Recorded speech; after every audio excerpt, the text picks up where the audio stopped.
Bienvenue à Voix de l'innovation, une émission podcast de Équité où nous explorons les idées qui façonnent les passionnés du développement logiciel sur mesure. Je suis Romain Rosvik et aujourd'hui nous allons rencontrer des personnes extraordinaires dont leur passion a transformé leur manière de travailler et d'innover. Je suis Camille. Je suis Maxime. Et on est sur le podcast d'Équité. Et ben voilà, c'est bon. Parfait. Premier clap. Premier clap. Premier clap. Premier clap. Premier clap. Premier clap. Bon, ben voilà. Alors, ça fait quoi? C'est cool. C'est cool. Merci d'avoir accepté l'invitation. Nous sommes donc sur le salon du Cloud Nord 2025 et j'ai deux personnes de l'orga. Et à chaque fois que je vois des personnes de l'orga, je me demande, ça a été cette année ou c'était la galère? Non, c'est... Maxime?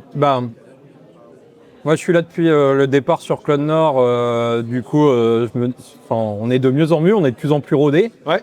Donc, et aussi, il y a de plus en plus de bénévoles qui nous rejoignent, mine de rien. Et donc Camille qui nous a rejoint cette année. Exactement. Et du coup, Trop bien. Je vais te laisser dire un peu ton expérience sur le premier Cloud Nord. Mais très cool. Franchement, bonne première expérience. Alors, la journée n'est pas terminée. Non, bah non. On touche du bois. Mais non, c'était très sympa à organiser. Tout se passe très bien. Les gens ont l'air contents. Donc, c'est ce qu'on veut. Ok. Et là, plus personnellement, toi, Maxime, tu fais quoi dans la vie? T'es dev ou tu fais que du Cloud Nord? Non, en fait, je suis un ancien Lillois de base. Parce qu'aujourd'hui, je suis plus sur l'île, je suis lyonnais. Et donc, j'ai fait Cloud Nord depuis le départ parce que j'étais encore sur l'île. Maintenant, bougé à Lyon, j'ai créé une asso un peu sœur qui s'appelle Cloud Alp à Lyon et qui fait le même type d'événement, mais à Lyon. Et du coup, je partage mon temps déjà entre Cloud Nord et Cloud Alp sur la partie bénévole pour animer à la fois les communautés lilloises et lyonnaises. Et sinon, j'ai un vrai job, à un moment il faut manger, quoi. Donc Ça, c'est sûr. Et du coup, j'ai rejoint Nico. Donc pour ceux qui connaissent pas Nicolas Zago, c'est le président de Cloud Nord. Donc en fait, il se trouve que maintenant chez Cloud Nord, il y en a beaucoup qui ont rejoint la boîte qui s'appelle Hopper. Parce que on a fait de l'associatif ensemble, ça s'est bien passé. Et du coup, on s'est dit, on pourrait bosser ensemble. Allier l'utile à l'agréable. C'est ça. Et donc, j'ai rejoint Hopper. Donc, je m'occupe de l'agence de Hopper Lyon, où après, je reviens souvent sur l'île, comme le siège est à Lille. Et je passe ma vie entre Lille et Lyon à m'occuper de Hopper. Et aussi, moi, je viens du monde de la tech et je suis DevOps. Donc, à faire du DevOps aussi dans tout ça. Donc Lille-Lyon en TGV, c'est combien? 2h50 à 3h10, ça dépend les trains. Et les dépend des SNCF. Ok. Camille, toi, c'est Ouais. quoi ton parcours? C'est quoi ton job? Ok. Moi, aujourd'hui, je suis ingénieure d'affaires chez Davidson. Ok. Mon parcours, en fait, je viens des ressources humaines. J'étais chargée de recrutement par le passé et j'ai eu envie d'aller un peu plus loin dans mon métier, de pouvoir accompagner des personnes dans leur carrière parce que la première étape, c'est l'entretien quand on signe avec une entreprise. Et voilà, en fait, le but, c'était de les accompagner par la suite et de tenir les promesses qu'on a en entretien et de suivre des parcours et d'accompagner du coup des clients aussi dans leurs besoins. Donc, D'accord. voilà. Ok. Bon, en fait, le Caplin, il est un peu partout, quoi. C'est ça. Allez, bisous. Ok. Et donc là, cette année, ça s'est organisé comment? Alors, j'ai mes sources. Oui, J'avoue, dans votre association. Pourquoi vous avez choisi ce lieu-là? Parce qu'en fait, on est un petit peu dérouté, parce qu'on était plutôt à Euratech avant et l'année dernière déjà. Pourquoi ici? C'était quoi les critères de choix? Alors par rapport aux années précédentes, en fait, c'est que le contexte économique est assez défavorable globalement, Ouais. pas que dans la tech. Et d'ailleurs, merci à Équité de participer aussi en tant que sponsor, parce que il y a moins de sponsors. Donc ça nous a amené à réduire aussi la taille de l'événement volontairement pour s'assurer juste de ne pas perdre de l'argent. Alors je ne sais pas comment ça se passe quand une asso a un gros déficit, mais j'ai juste pas envie de le savoir, quoi. Ça reste du plaisir. Et donc on a choisi de faire un plus petit événement où on a divisé à peu près par deux la taille. Là on est à 250. Les autres années, on était à 500 à peu près. C'est ça. Et on ne se ferme pas du coup l'année prochaine de faire plus gros, mais dans le contexte économique actuel, on a préféré faire un événement sympa et à taille humaine plutôt que de vouloir viser gros et de se planter, quoi. Ouais, je te rejoins. C'est une difficulté que je constate sur les différents salons que je fais. En tout cas, dans le Nord, c'est un peu spécialisé aussi. Et donc, on arrive à une frontière où les sponsors ne sont plus là, où il y a un contexte aussi. On paye une place 60 balles, ça commence à devenir même complètement déconnant. Alors qu'il y a d'autres conventions qui sont, j'ai envie de dire pour moi, non obligatoires et qui sont à 1 200 € le billet. Et c'est là où ça commence à devenir un peu contradictoire par rapport à mes valeurs. Et c'est pour ça que je suis là, aussi pour nous accompagner dans l'acheminement de la communauté, avec Nord Agile, avec le DevLille et tout ce qui est dans le Nord. Je vous avoue que, étant nordiste aussi, ça me tient aussi à cœur. Toi, Camille, tu l'as vécu comment? Comment tu as intégré le Club Nord?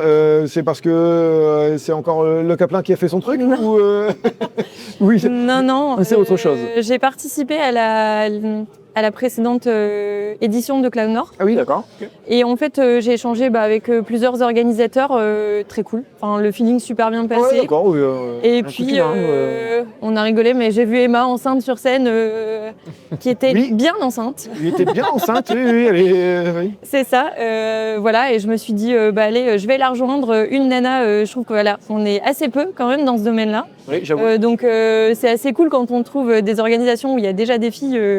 C'est plutôt cool.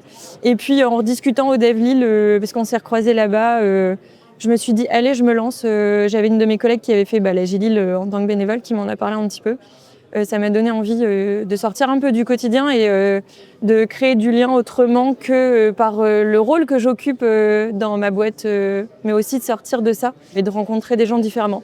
C'est une expansion, c'est quelque chose sur lequel toi qui t'anime et qui te permet, au-delà de rencontrer de nouvelles personnes, c'est aussi un écosystème. Ouais, de voir des choses différentes, d'être aujourd'hui j'ai fait la gestion de la bouffe, des trucs que je fais pas au quotidien et du coup ça sort de ce qu'on fait tous les jours. C'est une manière aussi de contribuer à l'écosystème. Enfin, des fois on l'oublie un peu, mais c'est un écosystème qui nous fait vivre. Il y a plusieurs manières de faire. Ça peut être contribuer à l'open source, ça peut être contribuer au partage de connaissances via l'organisation de conférences ou l'organisation de podcasts ou de vidéos. Il y a plein de manières de contribuer et c'est une des manières de faire aussi qui fait partie d'une manière de redonner ce que ça nous apporte tous les jours, financièrement et en termes de taf, quoi. Donc je vois bien l'apport humain là-dessus, il n'y a pas de souci. Maintenant, là, dans l'association Cloud Nord, est-ce que là, ce que vous êtes en train de défendre, en fait, on se dit que, allez, on rentre dans un climat économique un peu plus serein, un peu plus sain, et on retourne à Euratech ou on fait autre chose avec d'autres partenaires et d'autres copains? Je serais pas m'engager, mais par rapport à Euratech, ce qui à la fois était chouette pour démarrer, mais en même temps, ce qui peut être aussi un frein, c'est qu'ils vendent un package tout en un où tu dois passer par leurs prestataires pour tout. Et c'est vrai que du coup, il y a plein de marge de négociation. En termes de budget, on était plutôt sur des budgets de l'ordre de 50K la journée. Mine de rien, il faut les sortir.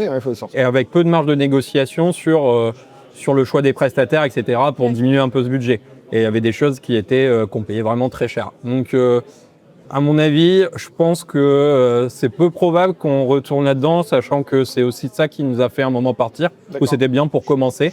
Et maintenant, on a aussi, par exemple, toi, on a travaillé cette année avec Refactory et le fourgon, pour la nourriture et pour la suite de l'afterwork. Et du coup, c'est assez cool. Non, il n'y a pas d'afterwork. Non, je vous promets, il n'y a pas d'afterwork. On peut en parler, c'est un vigneron du Nord. Et je sais, j'ai bien discuté avec le monsieur et je me tais. Mais voilà, c'est aussi faire marcher le local, des entreprises aussi qui ont des valeurs fortes. Et je pense que c'est ça aussi, nous on a des valeurs à Cloud Nord dans la tech, mais aussi je pense sur d'autres sujets. Oui. Et du coup, c'est bien de pouvoir aussi faire marcher des boîtes avec qui on partage ces valeurs-là en fait. Ouais, carrément. Mais je suis entièrement en phase par rapport à tout ça. Et donc, ce qu'on se dit, à l'heure actuelle, là, on est 250 personnes, c'est ce que j'ai compris. Parce que là, on est sur un moment de transition.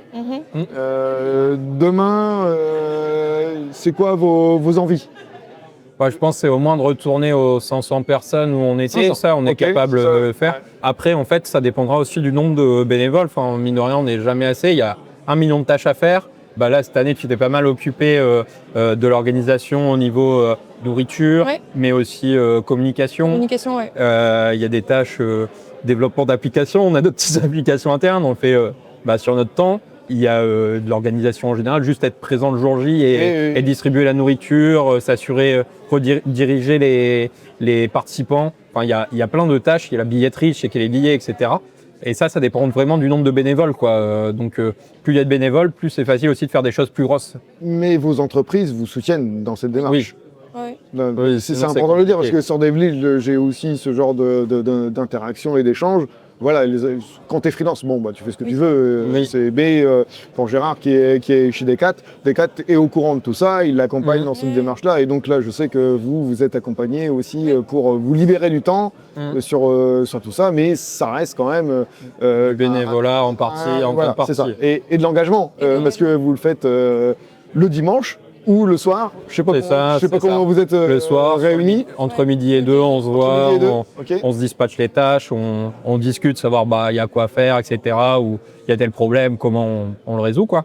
Mais c'est tout le temps sur les temps de pause, quoi. Enfin, de pause ou temps libre. Enfin, ça dépend comment on les voit. D'accord. Et toi, alors j'ai compris que c'était un acheminement un peu naturel avec des personnes qui s'amenaient derrière.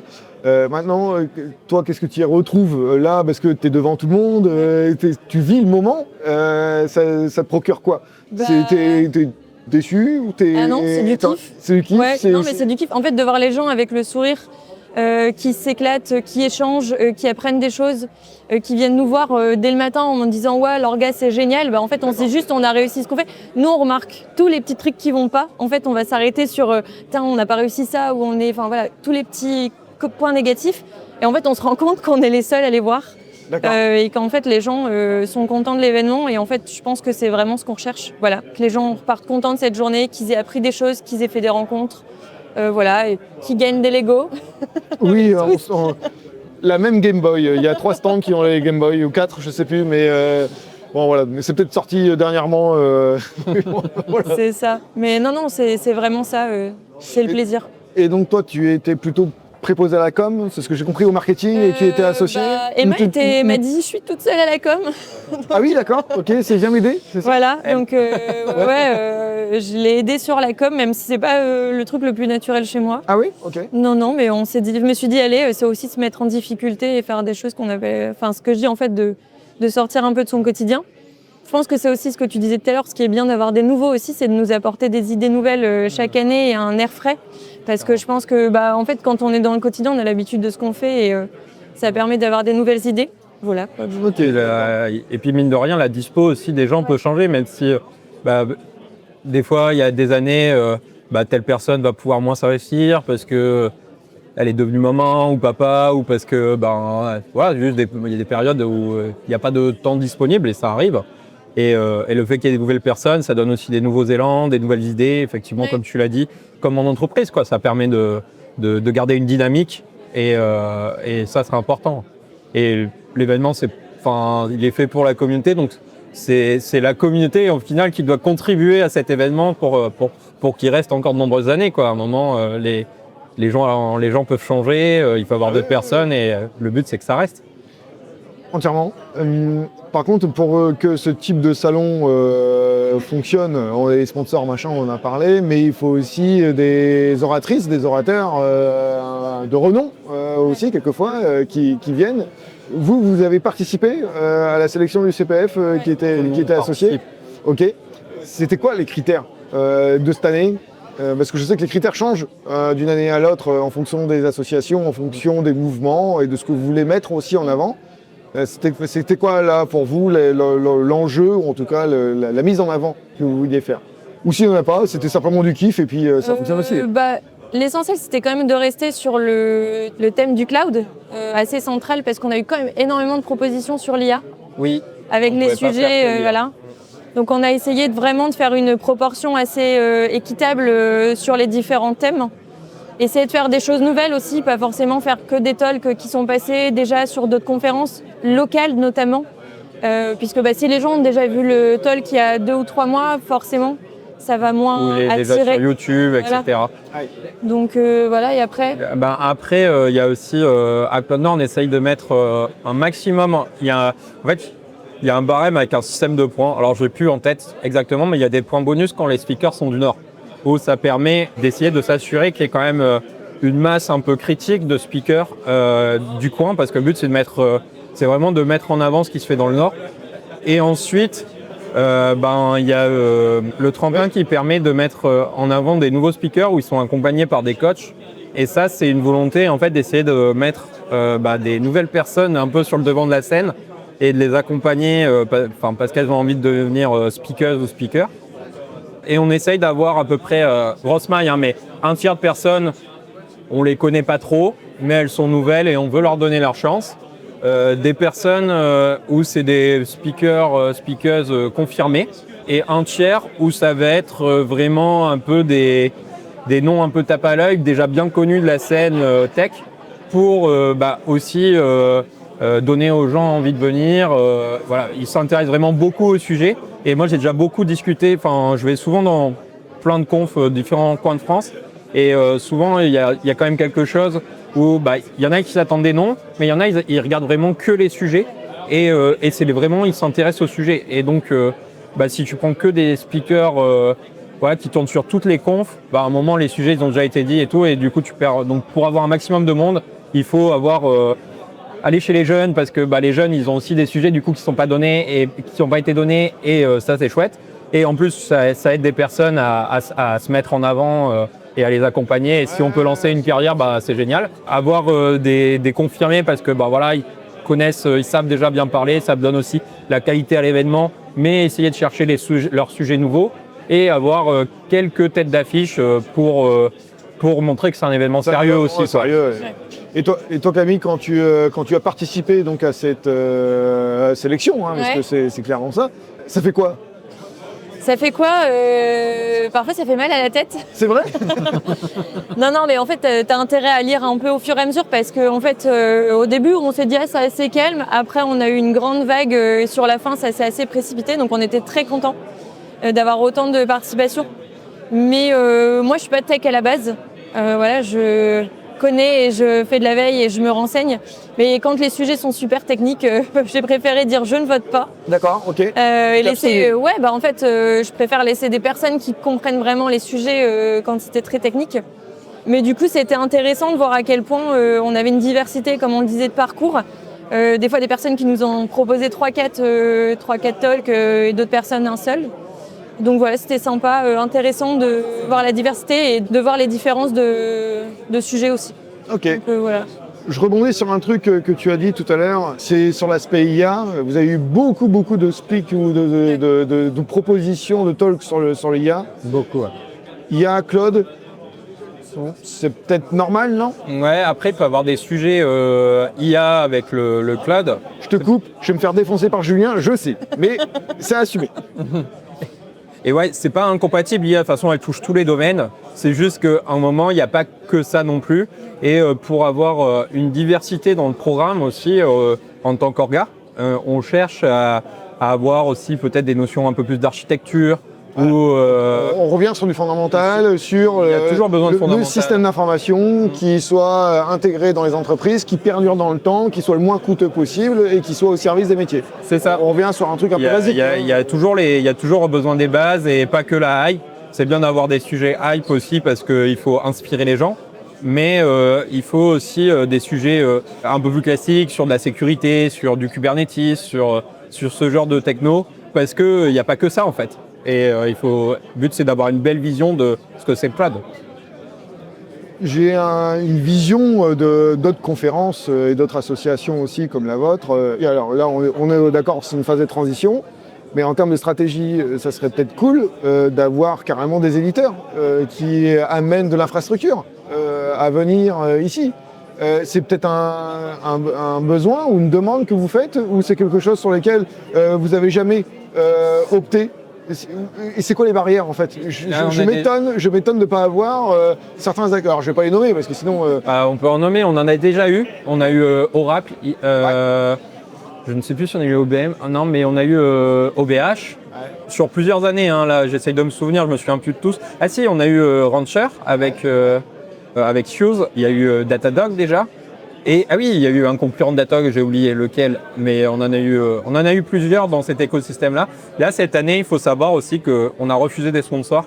D'accord. Parce que pour l'expérience des participants aussi, et puis par respect pour les sponsors, on ne voulait pas entasser les sponsors. Le but, c'est pas d'accumuler. Ouais.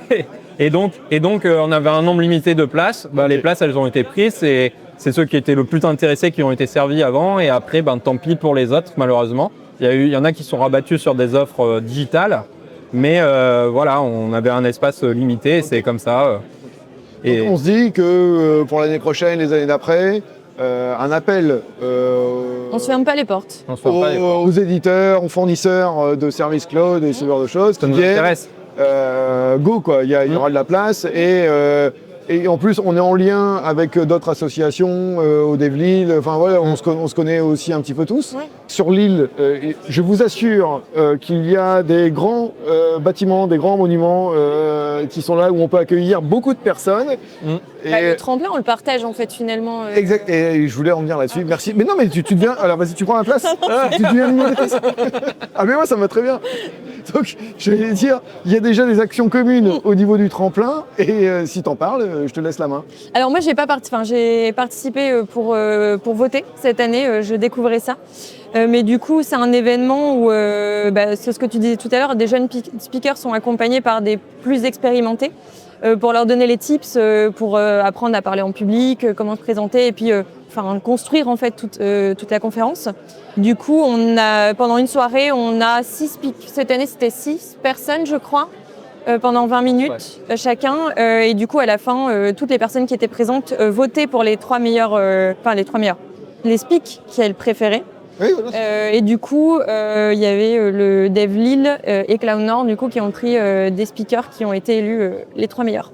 C'est une démarche que j'aime bien. J'ai déjà interviewé ceux qui faisaient partie du programme Tremplin l'année dernière et aussi au DevLille. Là, j'ai pas encore eu l'occasion, mais ça se fera. Je trouve ça super bien parce qu'en fait, c'est un aspect accessible aussi parce que moi qui suis aussi speaker malgré moi sur des confs, au Devox, au DevLille, les machins, où c'est vrai que d'avoir 300, 400 personnes devant soi, quand il y a un sujet qui intéresse, c'est pas l'habitude. C'est la mise en danger. Ouais, c'est ça. C'est clairement ça. C'est clairement on n'est pas fait pour avoir les regards, tous les regards braqués sur soi, c'est stressant. Mais puis surtout que quand tu es dans ta routine du quotidien, tu parlais avec enfant ou pas, voilà, il y a la vie qui est là. Et du jour au lendemain, on te dit, tu vas faire 300 personnes ou 400 personnes.